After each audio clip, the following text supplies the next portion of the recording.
இந்தியாவுல எந்த மாநில அரசும் நம்ம அளவுக்கு சாதனைகளை செஞ்சிருக்க மாட்டாங்க.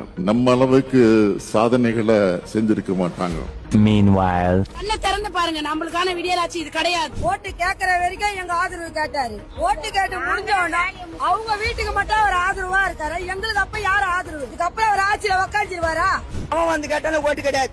சரியான பதில் வரணும்.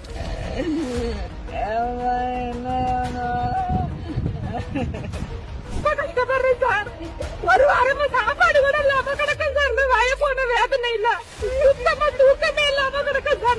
மருந்து குடிச்சிருக்கு. அவரை நம்பி ஓட்டு போட்டு நாங்க தேர்ந்தெடுத்தோம்.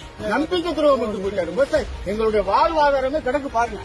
ஆள்னால இங்க தண்ணி நிக்குது, சாப்பிட முடியல சார். உள்ள உட்காந்து ஒரே நாத்து அடிக்குது. எல்லாம் பேரு ஆளுங்க இருக்கிற ஏரெல்லாம் தண்ணி நிக்கிறது கிடையாது. இந்த பேரு பொதுமக்கள் இருக்கிற ஏரியால மட்டும் தான் தண்ணி நிக்குது. மட்டமா ஆச்சு, புறம்போக்குங்க, விடியாச்சு, பட்டாச்சானுங்களா. இது எந்த ஸ்டெப்பும் எடுக்க மாட்டாங்க இங்க. ஏன்னா இருக்கிறவங்க எல்லாம் தாழ்த்தப்பட்ட சமுதாயம். எங்க குழந்தைங்க பட்டாசு அடிக்க முடியும், புது துணி போட முடியும். நீங்க தான் மனசாலா, நாங்க மனசாலா இல்லையா உங்களுக்கு?